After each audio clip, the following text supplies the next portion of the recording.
For many years now, animals have been just a bigger part of human life as humans have been. Animals have brought great joy to human life, with dogs and cats being the two most popular choices for domesticated animals. Which is interesting because they're practically polar opposites of each other. One, very independent creatures, the other, perhaps the most loyal companion you could find. But which is the better of the two? Dogs or cats? Well, how about both of them?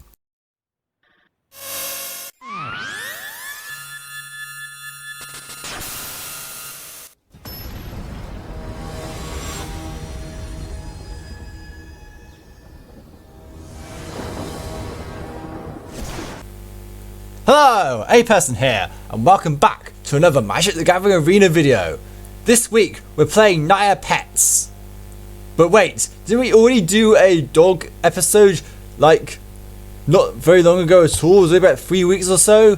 Well, yeah, but this time it's dogs and cats, so a good amount of pets are included in here. So, the reason I wanted to play this deck is because of Rin Seri Inseperable, a mass token go wide generator.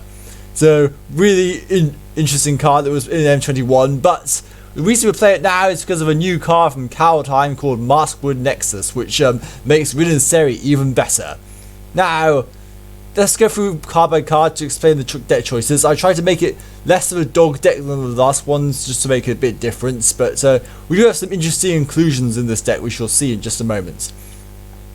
So card by card, we have for Selfless Saviour, where you can sacrifice it and give anything protection, and there's a lot of good cards in this deck that we want to give protection to, but one of them makes it even better, and we'll see that in just a moment.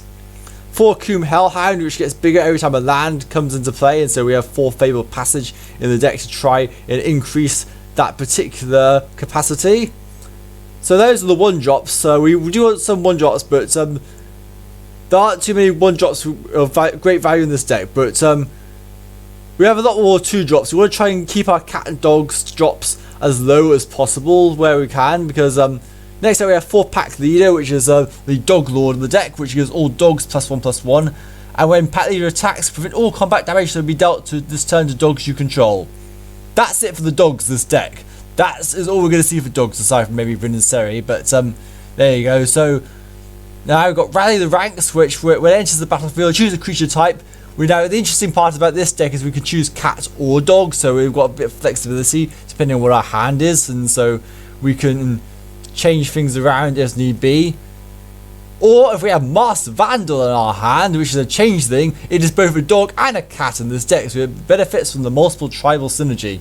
So changelings are really good with Rin Seri, so it's nice that we have something standard to actually make Rin Seri a bit more viable than it was previously.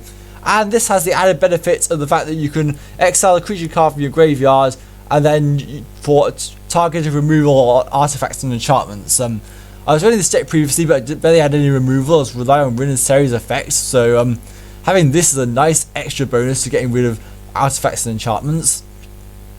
You also have Bronze-Hide Lion, which is a Celestia 2 colours. When this comes in, you can pay the same. You can pay its mana cost to give it indestructible until end of turn, but you can also let it die and then attach it to something else to give its ability of enchanting creature gains indestructible until end of turn. So it's a bit like the old Bestow ability from the original Theros block, so I can see what they were going with there. But yeah, we've got some good stuff in this deck that we want to keep protected, like the Pack Leaders for one, but we'll get to the others in just a moment. 2 copies of Shatterskull Smashing. I was having a bit of trouble trying to fit removal into this deck, so I ended up going for Shatterskull Smashing just to increase the red land count, because we do need a Hellhound, but Shatterskull Smashing is also really good for general removal. Now I do want to keep at least 1 mountain in the deck for the Fabled Passages, so it was a bit of a toss-up for trying to decide how to balance the mana base from this, so we can have 4 Fabled Passage but also have enough lands so that the Fabled Passages could fetch them. So that was a bit difficult. Anyway, onto the 3-drops. We have 3 copies of Lurrus to the Dream Den, and here is where one of my main combo parts of the deck is. We have Lurrus and we have Selfless Saviour. you can sacrifice the Selfless Saviour to protect the Lurrus, and then using Lurrus' ability, immediately bring back the Selfless Saviour. Due to Rin Seri on board, you continually generate multiple cat and dog tokens. So that's the idea behind the deck, that we just keep creating tokens by using the same things that we might have sacrificed over and over again. That's one of the ways to do it anyway. Then we have our Cat Lord, Kahira the Orphan Guard.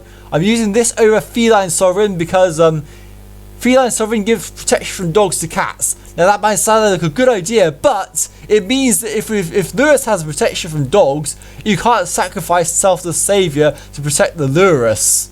So a bit of a conflict of interest there, and I rather wanted to avoid that in building this deck, so I decided not to include Feline Sovereign in the main deck. We have, however, got a sideboard that will allow us to turn it into a cat deck if necessary. So Kahira gives all cats +1/+1 and vigilance. We've already seen this in the dinosaur deck, but it's even better in this deck because it itself is a cat, so it'll get benefits from rallying the ranks. But then again, that does not really matter when we get to the Maskwood Nexus. Anyway, on to the 4 drops. We have 4 copies of Showdown of the Skalds. I'm running this to give this deck some much needed card draw, as well as supercharge the relatively low power of creatures that we have in this deck. This lets you exile the top 4 cards of your library and let you play them until the end of the next turn. But if you wait till your following turn to start playing those cards, you get +1/+1 counters every time you cast a spell that turn. So with a lot of cheap stuff like we have in this deck, this card is absolutely bananas bonkers broken, and we're hoping to try and abuse it in this episode. Next we've got Rin Seri Inseperable. The main reason I'm building this deck, whenever you cast a dog spell, create a 1/1 green cat creature token. And whenever you cast a cat spell, create a 1/1 white dog creature token. And for 3 mana and tapping it, Rin Seri deals damage to any target equal to the number of dogs you control. You gain life equal to the number of cats you control. That sounds pretty good on its own if you get a good balance of dogs and cats. But it's even better if we have Maskwood Nexus on the field, which makes creatures you control every creature type. And that also includes every creature that is in our hand. So if we cast any creature spell while Maskwood Nexus is on the battlefield, we create 2 tokens. It gets really ridiculous and really out of hand. Maskwood Nexus also has the benefit of creating 2/2 blue shapeshifter creature tokens. So there's a benefit to having multiple on the battlefield, but I'm only running 2 Maskwood Nexus because we don't really necessarily need we'll play it for the effect about the creatures you control every creature type. So in reality, we really need 1, and hopefully we can find it a bit easier thanks to Showdown of the Skalds. So that's what I'm mainly trying to count on with this deck. Okay, that was the main deck. So the mana base, 3 flames because we have a lot of white in the deck, so I felt white was the most important colour to have. 1 mountain, 1 forest, 4 crag crown timber crown pathway, 4 needle verge pillar verge pathway, and 4 branched off boulder loft pathway, as well as 4 fabled passage for the Akum Hellhound. Going to the sideboard now, and we have 2 Tormod's Crypt, 4 Garrison Cats as another cat, so we can, as I said, we have the option to make this an all cats deck if we want to. 3 red cat melee, 2 glass casket for a bit of removal, 1 feline sovereign as the other cat lord if we can bring in if we are making the all cat deck, 2 territorial sky cat, and 1 Essica's chariot.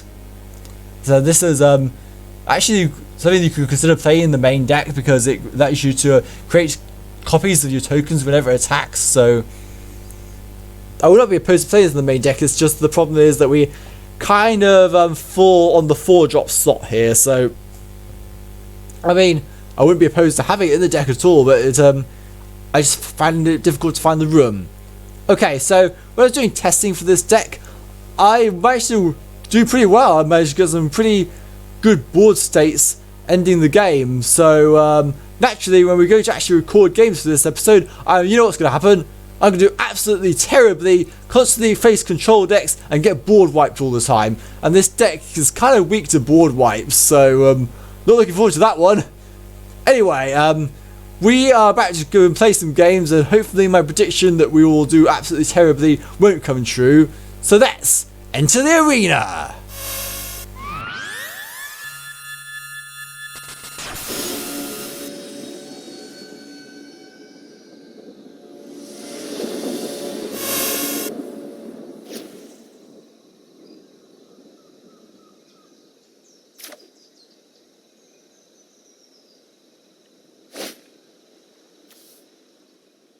Okay then, our opponent is going second and this is not a very good hand. I'm going to mulligan this. Okay, that's much better. I think we're going to keep this. But we're going to go ahead and drop the Maskwood Nexus to the bottom and go from here. Okay, so it's our opponent's turn now. They can play a tap land. We're going to go ahead and play a Needle Verge Pathway and play a Coom Hellhound.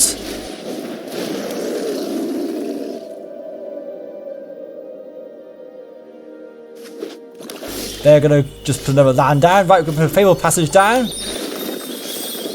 And that pumps the Coom Hellhound. We're going to use the Fabled Passage again to get another land and pump the Coom Hellhound yet again to hit in for a good amount of damage. I give a nice from our opponent there. Right, attack in for 4 damage. Opponent's turn. Okay, so they don't do anything again, so we are off to a really good start here. Another land down, we're going to go ahead and play Kahira. And then attacking with our doggy again.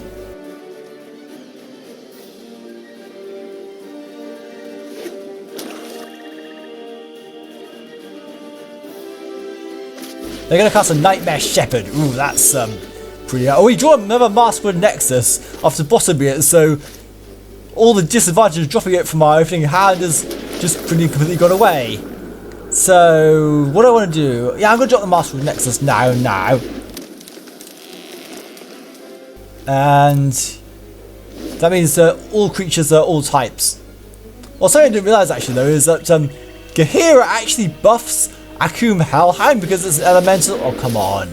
Come on. Well, we're going to sacrifice the Coom Hellhound because it's the weaker of the two, so...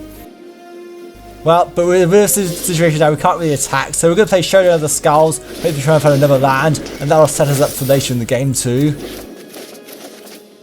So let's put this down on red so we can play our Coom Hellhound. So we do have to be careful now if they mutate anything on top of this Chittering Harvester, we will have to sacrifice another creature. Opponent has 5 lands down now. They're going to put an Insatiable Hemiphage on the Chittering Harvester, so we're going to have to sacrifice another creature, so we're going to sacrifice our Coom Hellhound, and that's going to drain us for some life. So we've got the emblem now. We could do I'm just going to go Pack Leader instead, just want to put a counter on.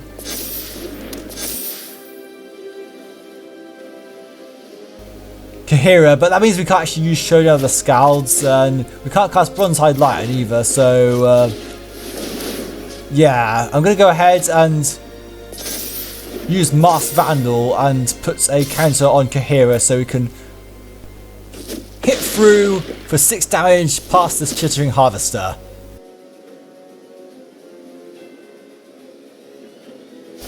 Our opponent's going to cast a Zagoth Mamba, great blocker for them. Right, so we've expired our Showdown of the Skalds. I'm going to put this down as a white land, and we're going to cast another Showdown of the Skalds, which triggers our previous Showdown of the Skalds emblem, putting another counter on Kahira, creating more card draw. This card is absolutely bonkers. So, and we also found another Showdown of the Skalds too. We cast a Bronzehide Lion, put a counter on to Pack Leader, attack over for 3. So all our creatures now indestructible thanks to Maskwood Nexus making every creature type for all creatures. So that's Pack Leader's effect, and they all have Vigilance thanks to Kahira. So now my prediction is that they'll probably block the Kahira with Zagoth Mamba. Yeah, and they also go ahead and block Pack Leader of Chittering Harvester. They're down to 6. Oh, and because of the Nightmare Shepherd, they do get the Zagoth Mamba straight back again. I forgot about that. It's Mutate can mess with that sort of thing sometimes. You can forget what it's mutated onto in the first place. Right, it's our opponent's turn. And they're saying good game. And they concede victory for Naya Pets. You got to see what the deck was about there, but you didn't really get to see Lurrus or Rin Seri. However, Maskwood Nexus showed its potential there. On to the next game.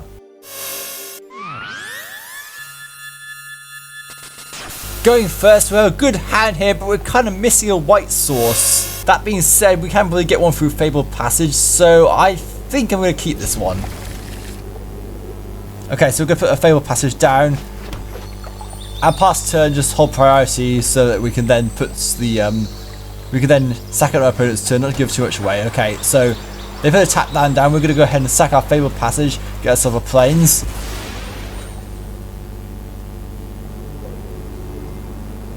Like so.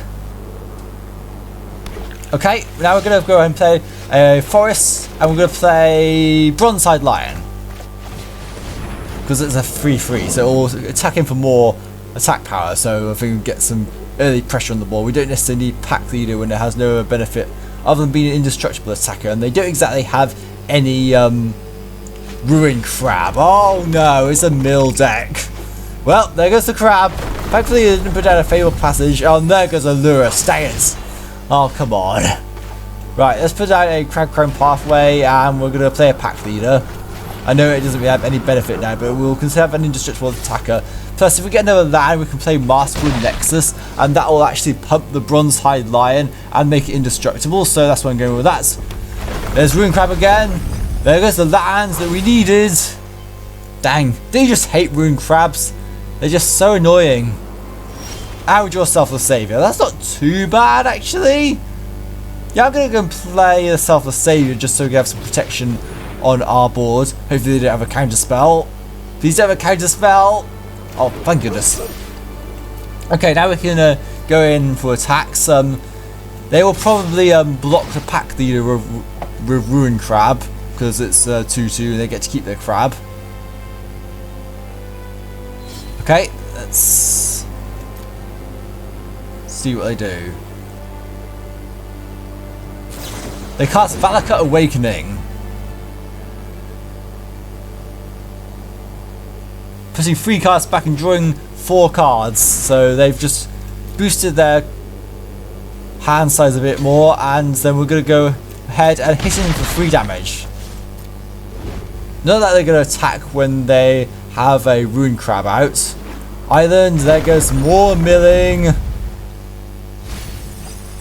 I mean, I'm so kind of glad that mills sort of started to die down in popularity a bit. Obviously it was all over the place, but you still get people who play mill decks now and then, and that strong mill support is still there, but I guess sort of people want to play the new stuff, so Kaldheim has sort of shifted the focus, and for that I'm kind of grateful, really. Oh, they play Storm's Wrath! Crap! Okay, we're supposed to go sack our Selfless Saviour to protect the Pack Leader, and Bronze-Eyed Lion will become an aura on the Pack Leader, which we can then use for indestructible. Or finally. Okay, we're going to go ahead and cast Maskwood Nexus. We're going to save Rin Seri for later. We're also going to have Showdown on the Skalds. We don't necessarily need Rin Seri immediately.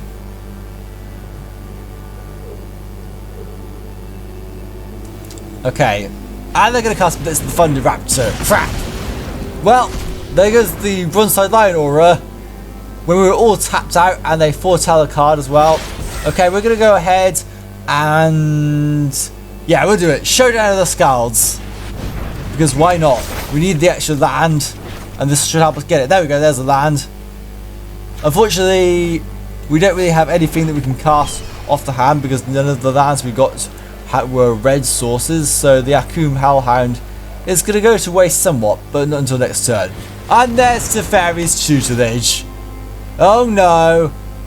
Oh no. And they've just milled another Showdown. Oh dear. Well, hopefully we can beat the mill, but you never really know in this situation. And I put down a Seagate Restoration. Okay, so we're going to play another land. And we are going to go and play Rin Seri. It resolves, and we'll play a Pack Leader. And that's going to got a ton of triggers. With Maskwood Nexus on the battlefield, we get 2 tokens. And Showdown of the Skalds puts a counter on Rin Seri. And Pack Leader also pumps Rin Seri, so Rin Seri now has 6-6. They're going to mill more cards. Oh, there's another Showdown gone. Well, Dual Strike is going to be cast as foretell. What is this? Oh no! That'd be double Storm's Wrath, so they get to wipe the board. Oh, come on, really? That sucks. And Shadow of the Skalds has finished resolving. Right, so what are we going to do here? I think we're going to go Lurrus. And then we're going to go and grab ourselves a Selfless Saviour from the graveyard to protect it. Put a counter on the Lurrus thanks to the Showdown effect. And put a pack... pack leader. Yeah, I deliberated a bit there because I wasn't sure which one I wanted to do, but it doesn't obey me, it cooperates with me. You're going to love those custom emotes even though... Well, yeah, the custom emotes are fun, and I think I'm glad they will be able to go out a section of free emotes through the Zendikar Rising pass, really. Valakut Awakening again. So that's going to trigger Teferi's tutelage. So they're just going to mill even more cards. Yikes! We're giving mill for 8. We have to be really careful now. We're starting to run out of deck, because so we need to kill our opponent as soon as possible before they mill us out. That would be the ideal situation. We also have the Selfless Saviour to protect against potential removal, which we can recycle with the Lurrus, so that is that.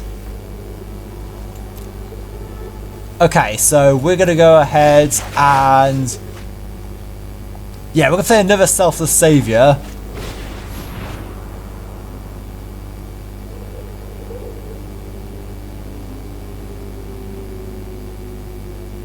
And the opponent is responsible to use Blitz of the Thunder Raptor, so we're going to sack our current Selfless Saviour to protect Lurrus. Of course, we probably should have considered attacking first, but I'm sure they would have done that anyway. So Bronze-Side Lion coming down, attacking with Pack Leader and Lurrus. Opponent goes down to 4. We heal 6. Face tutelage. Now here we go. Is it what's going to go down first? Our deck or their life total? It's come down to this.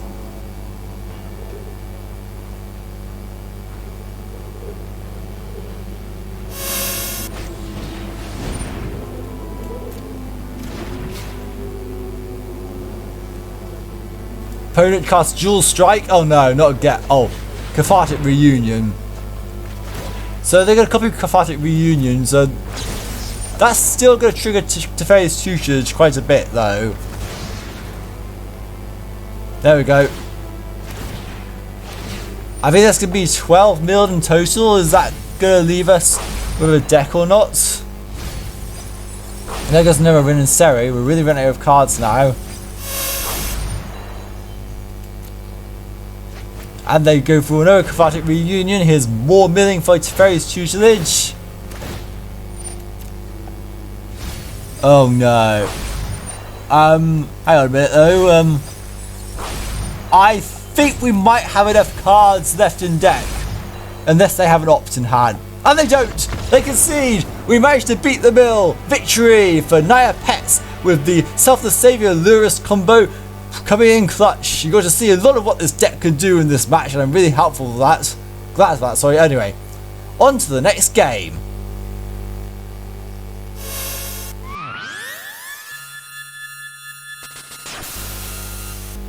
Okay, we're going first. We're kind of missing a green source, but I kind of like this opening hand, so I'm going to go ahead and keep it. We can play the Selfless Saviour turn 1 and start applying pressure. Okay, so we're going to play a Plains and play the Selfless Saviour. Opponent's turn.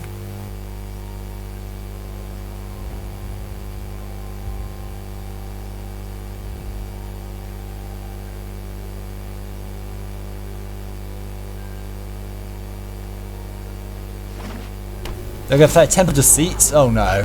That's a bad sign. Right, we're going to put down Needle Verge Pathway and attack with the Selfless Saviour. Hopefully we get another land soon so we can play our Bronze-Side Lion or a Kahira. And they put out a White Land. And they foretell a card. They haven't played any I've got a bad feeling about this. I've got a Coom Hellhound to come down. Attack with the Selfless Saviour. Hit him for 1.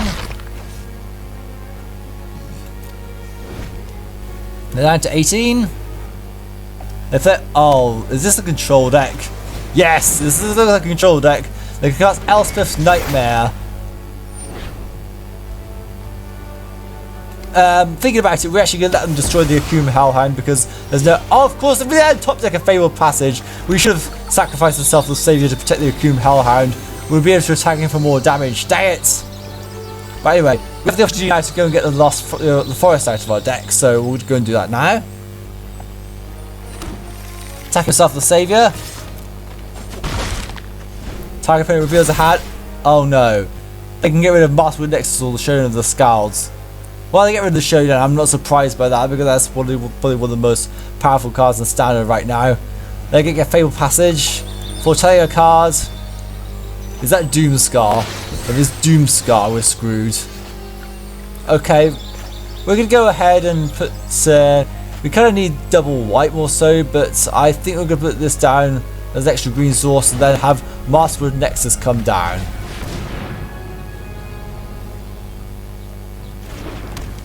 Okay, now we'll go ahead and attack with our Selfless Saviour. And they sacrifice the Fabled Passage.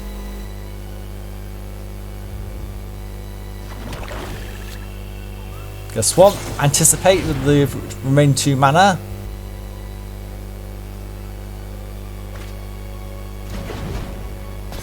They exile our graveyard. So we've... And they cast Ashiok. Fun! And they're going to bounce Maskwood Nexus and force us to exile the card from our hand. We don't really plan to use the Bronze-Hide Lion, I don't think, when we've got Rin Seri Inseperable in hand, so we're going to exile the Bronze-Hide Lion. And now we're going to go ahead, I guess we'll probably have to recast Maskwood Nexus. And we're going to go ahead and attack Ashiok because we really don't want them to be able to keep generation tokens. Albeit that's on a plus, so Selfless Saviour not exactly powerful enough to kill Ashiok. And there's Doomscar. Should have seen that one coming. And they're going to go ahead and create a token and completely reverse the attacking edge on us. We only managed to do 4 damage to them so far, and this is looking pretty bad. Another Maskwood Nexus, not what we really need. We're going now and actually I'm going to cast Kahira and a Coom Hellhound.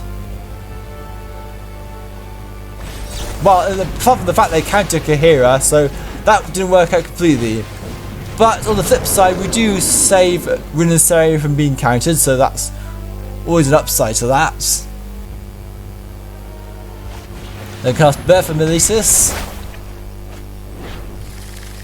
Get ourselves Plains. Maze Mind Tome coming down. Exiled from the Nightmare. We are... Well, we need another land to make our a Coom Hellhound any good. They can make another Nightmare. Well, there's a land, that's good. We're going to play on the red side and play Rin Seri after the landfall ability resolves. Rin Seri coming down. I think so anyway. Phew, no counter spell. Right, yeah, we can go ahead and attack Ashiok. Unfortunately, it's still not enough to break through against the Nightmare. They're just going to exile more cards.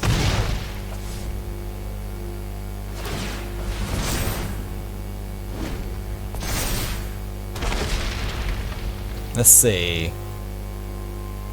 They're going to attack with 2 Nightmares. We're going to go ahead and block one of them with Rin Seri, I think. Because we should be able to take them on.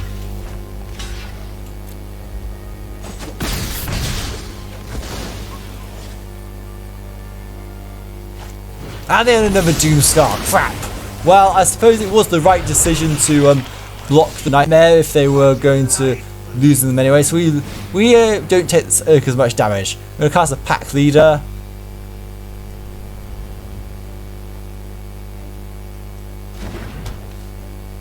And it resolves. Good. Right. We got 3 remaining mana, so we can actually use the Maskwood Nexus ability, but I'm going to do that on their turn so that we have potential blockers, or if we get board wiped, we at least have a creature we can attack with.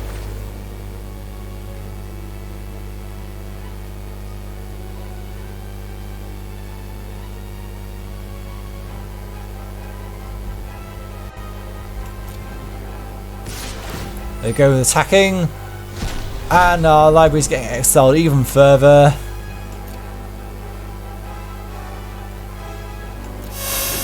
We're not going to block the pack leader. Therefore, tell another card, create another nightmare,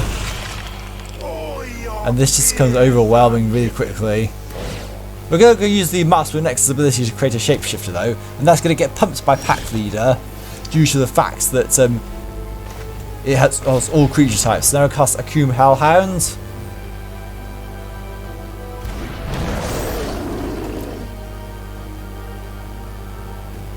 Okay, now we're going to go ahead and attack everything at Ashiok. Dogs become indestructible. What is that card? I have never seen this card. Poison the Cup, a foretell destruction spell. Okay, well that's a new one. Well, there goes our pack leader.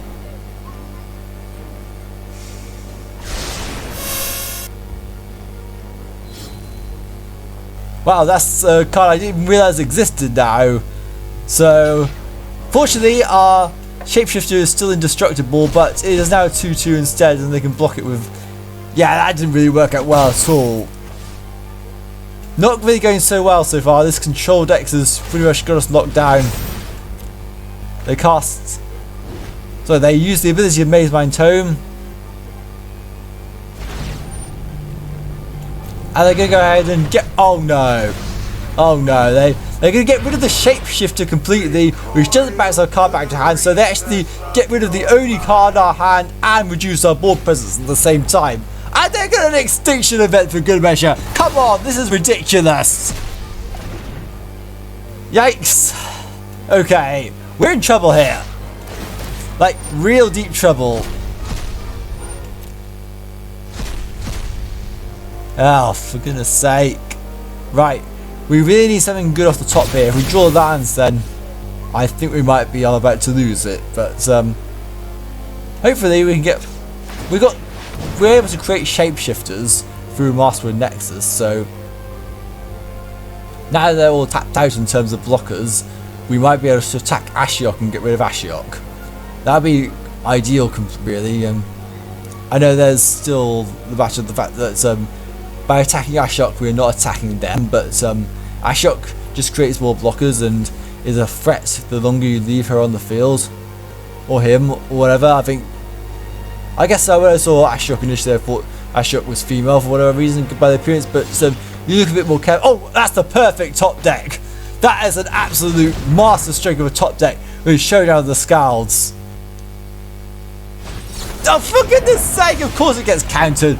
It was too good to be true. Right, we're just going to go ahead and attack Ashiok. Fortunately, Ashiok was only on 2 loyalty, so we're able to destroy Ashiok. That's good. Right, their turn. And they have another Ashiok, because of course they do. Yikes!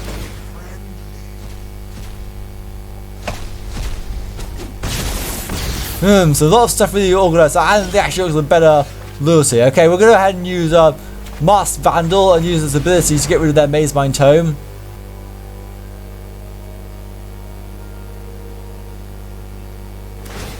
Oh, but it was on enough to be able to excel anyway, so they're going to go ahead and do that now. Okay, so Maskwood Nexus has no target. Sorry, Masked Vandal has no target. I'm getting my card names mixed up here. Right. So we're going to have to sit back because we're on 6 life, and yeah, this really isn't looking very good now. Covetous Urge. Ooh. We have no cards in the hand, but they can choose something from our graveyard. So naturally they take the Showdown of the Skalds. And they cast Showdown of the Skalds. Come on, that's my card.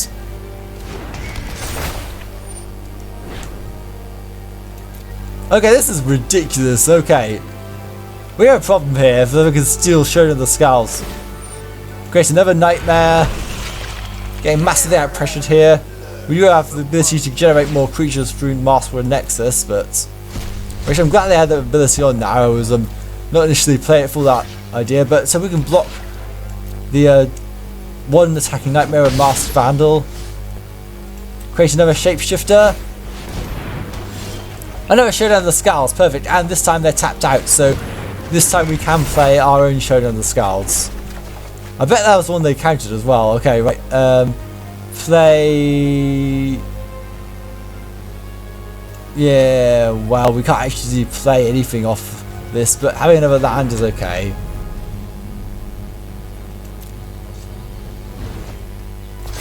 Showdown of the Skalds broken ability activates, which is why we're playing the card, but they've also got one on the card. Look at this. Showdown of the Skalds on both sides of the field, except one is clearly a stolen property. One of those is my card, dang it. Ow, bud. This is going real south fast. We've got about 6 cards left in the deck. I think we probably lost this, but yeah, we lost this game basically. So we're down to 4, and yeah, not looking pretty good. I'm gonna play out some of these cards and see. And the ultimate Ashiok.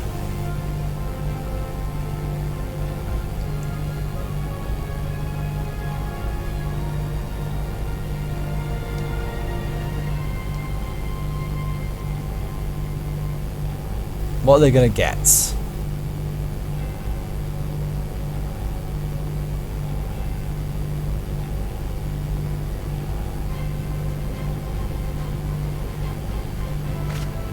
Rin Seri, Kahira,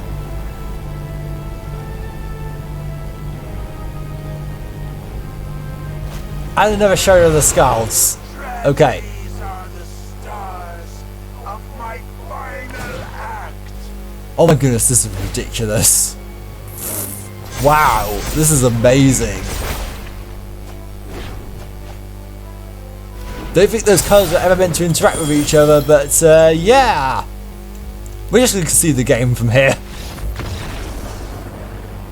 Yeah, that control deck was way too strong for us. Ashiok apparently breaks our deck completely in half, especially when she gets to steal. When they get to steal Showdown of the Skalds, so should not assume gender diet. Anyway, on to the next game.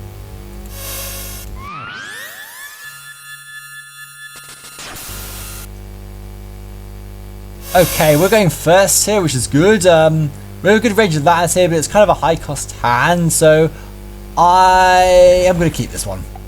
There we go. Right then. So our opponent is still considering they are going to be keeping their hand by the looks of it because they have 7 cards.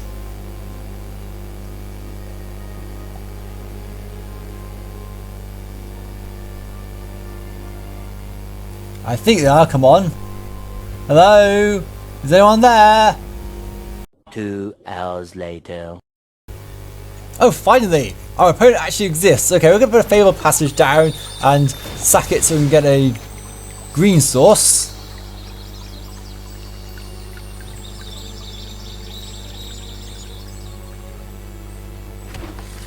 Okay, and then our opponent's turn.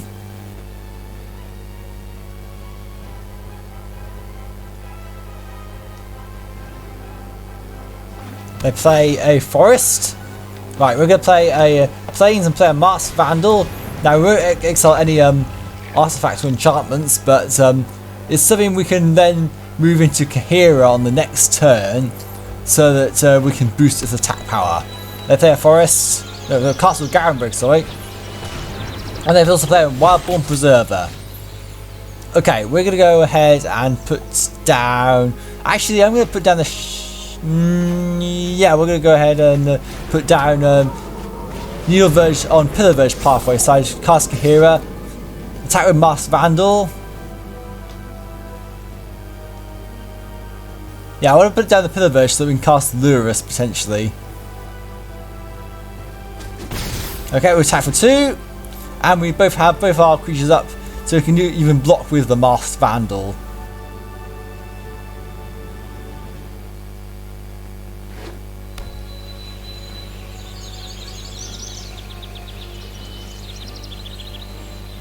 They're little comparing stats. They can pump their Wildborn Preserver if they cast another creature, but they choose not to. Okay, we'll go ahead and pay 3 life, and then cast Showdown of the Skalds.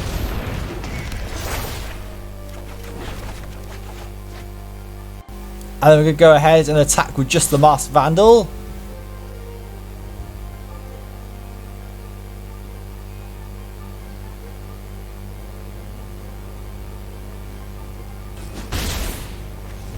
Okay, they're down to 16.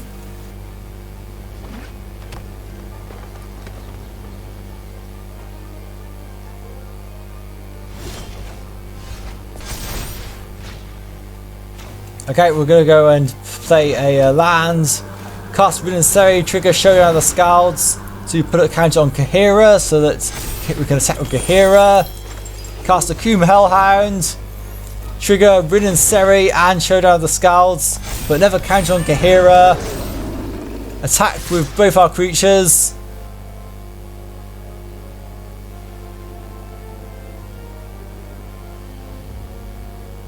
Right, see how they block. But then they concede! Wow, that was a really quick victory in the end. We kind of spiraled out of control and they conceded on 16 life, but I suppose that's the power of this deck. Anyway, I am going to go ahead and go to the bloopers. The bloopers are quite extensive. It might look like a comfortable stroll in the park today, but it was anything but that. So what you're about to see is the many times where this deck didn't perform quite as well as it could have. But yeah, some things really went wrong in the testing process. But overall, I think this deck is actually pretty good at winning games. So I'm just going to leave it like there. So without further ado, enjoy the bloopers. Some real interesting games in there.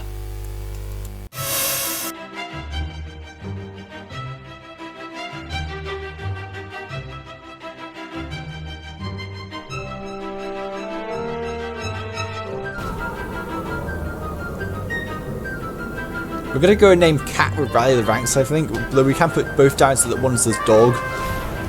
And all that this is down on turn 2. Fun.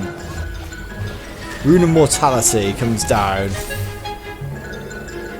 an Abzan deck by the looks of it. Abzan runes.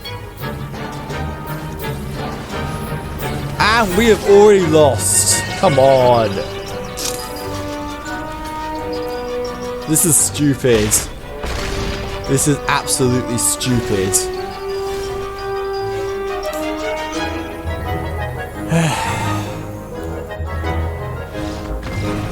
But I really needed that Lurrus stay up. Binding the Old Gods. Okay, well, let's see who they hit. Oh, we're gonna hit the Rally of the Ranks. Oh, okay, well that's we can't sacrifice the dogs to protect that, unfortunately.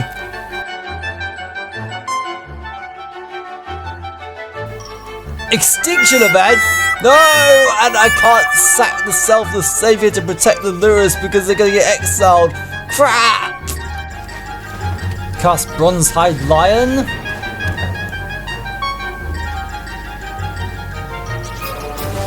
And it gets destroyed because of course it does. And we don't get the effect of Bronzehide Lion. And they block one of the pack leaders, so we should be able to get through. The exiles we would expect. See, what could they potentially... Oh, for goodness sake, Soul Shatter! Well, fine, you can keep your stupid nightmare. I'm just going to get through the damage against you, because we need to really get you down in terms of your life total. Well, that's a bit annoying really, but it needs really do 2 damage. Take 4 damage. And Ashiok's really high loyalty, and she's going to activate her ultimate. After waiting a few turns after she could have done so a few turns ago, but what is she gonna get? Oh no. Showdown of the Skalds. Another showdown of the Skalds.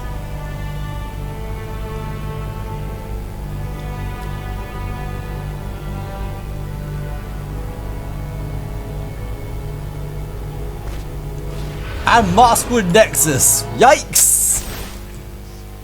2 showdowns. This thing costs 4 mana. Are they going to do it twice in 1 turn? This is absolutely ridiculous. And just look at all those cards they've drawn. Wow, we only have 1 and they just show us all off. It costs a Shark Typhoon. 2 showdowns. And they got an extinction event, which is going to trigger Showdown of the Skalds. Because their tokens and lures is odd. Oh, come on. Okay, we both have 2 Showdown of the Skalds each, but this is getting absolutely ridiculous. The fact that you could plus off board wipes is, oh my goodness. I could think about a card that I put in the deck myself and they just have to cast 2 lots of. This is ridiculous. Play the Coom Hellhound, opponent's turn. They play a mountain. As a pack leader, there's another dog deck. We have a cat's dog deck. Nice. Right, we play our own pack leader. Dog on dog. It's a dog eat dog world out there. I will get him for 2 damage. We put it down a mountain and cast a Bolt Hound. Oof. Well, let's see about opponent's turn, and they play another Bolt Hound. Really? Yikes! That's a lot of damage. I don't think we can block. And another Bolt Hound. Are you serious? Okay, well, pure dogs beat dogs and cats combination. There's nothing we can do about this.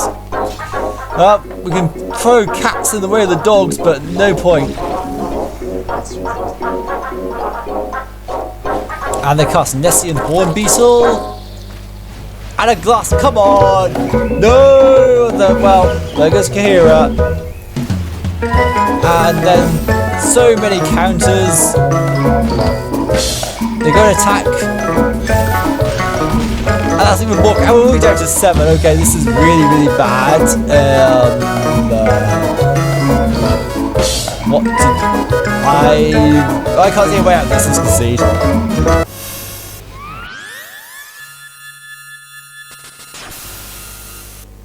So yeah, this deck was pretty good, although you obviously saw in the bloopers, this deck has some obvious weaknesses.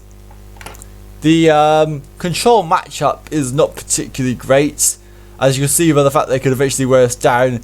Like you saw in one of the feature matches, we really struggled against an Esper Control deck, and similarly against another control deck, the fact that Ashiok got to resolve her ultimate twice against this deck says it all really. The fact that they could get so much value off our own deck. Like, in one game, all 4 copies of Showdown of the Skalds were on the battlefield at the same time. So, that was pretty insane. Aside from that, though, I've been pretty impressed with this deck. A lot of stuff synergizes extremely well with each other, and it's the probably closest thing to a proper deck that we've had on this channel so far. Nevertheless, there are a few tweaks you could do. You could consider something like Realm Walker in this deck, which allows you to play creatures of a certain creature type off the top of your library. And if you combine that with Maskwood Nexus, that allows you to create any, that allows you to play any creature off the top of your library. So, very worth considering that. Also, Esker's Chariot, who we already have in the sideboard, but that's something you can consider. Also, Territorial Scythe Cat. Sorry, I keep calling it Territorial Sky Cat because of Skyclaves in Zendikar, I guess, but yeah, it's Territorial Scythe Cat. But that would be an additional landfall option to go alongside our Coom Hellhound. It's probably worth playing now I think about it. Oh well. Anyway, yeah, I don't really have much more to say. I mean, the deck as it is works extremely well, so try it out if you want. Maybe add a bit more removal perhaps, because we didn't have a lot of removal and that could be a bit considered a problem, but yeah, I think this is a pretty good list, so thank you for watching this video. Before I do the outro though, I want to go a bit more into detail about what's coming up on the channel in the next few weeks, because there's some interesting things happening. So on the 2nd of April, Wizards of the Coast are going to be releasing the 2021 Challenger decks. So they're going to be releasing a Lurrus Control, a Dimir Rogues, a Mono Red Aggro, and a Mono Green Stompy Challenger deck. So what I'm going to be doing is I'm going to be playing all of those decks on this channel. I've recreated them on Arena itself, and the plan is to try and do all of those decks, given my impressions of them by playing them on Arena. So you'll be able to see those in the coming weeks. That's something to look forward to. We're going to be starting off with the Mono Red Aggro deck, because that's the only one that I have all the cards for right now. But I'll be working on getting the remaining cards for all the others. So I'll also be giving my advice on how to upgrade those decks and make them even more competitive than they already are, because there are some obvious flaws with them. Anyway, yeah, so Challenger decks will be starting from next week onwards. So thank you for watching this video. Please like the video if you enjoyed it. Please share this with your friends to get more people watching the videos. Please subscribe to the channel for more gaming and TCG content, and hit that notification bell so you can be notified when new videos come out. Also follow me on Twitter at GenericAperson, all one word. Thank you for watching. I've been A Person. Goodbye.